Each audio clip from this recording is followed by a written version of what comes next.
ವಿಕಾಸ್ ಅವರೇ ಕನ್ನಡ ಮಾಡ್ತಾ ಇದ್ದೀರಾ? Yes ma'am. ಹಾಂ, ಈಗ ಸುಮಾರು ಜನಕ್ಕೆ ಹಳೆ ವರ್ಷನ್ ನುಡಿ ಡೈರೆಕ್ಟ್ ಮಾಡ್ಕೊಳ್ಳೋದು, ಹೊಸ ವರ್ಷನ್ ನುಡಿ ಡೈರೆಕ್ಟ್ ಮಾಡ್ಕೊಳ್ಳೋದ್ರಲ್ಲಿ ಕನ್ಫ್ಯೂಷನ್ ಇದೆ, ಸ್ವಲ್ಪ ತೋರಿಸಿ. Yes ma'am.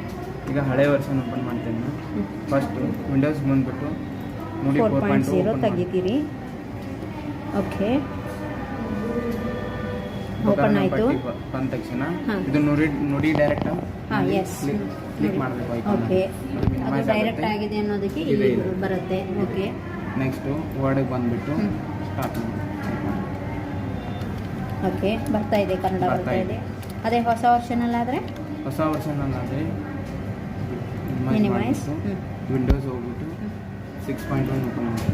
ಓಕೆ, ಇಲ್ಲಿ ಏನು ಐಕಾನ್ ಅಂತ ಕ್ಲಿಕ್ ಮಾಡಬೇಕಿಲ್ಲ, ಬರೀ ಮಿನಿಮೈಸ್ ಮಾಡಿದರೆ ಸಾಕು, ಆಟೋಮೆಟಿಕ್ ಬರುತ್ತೆ.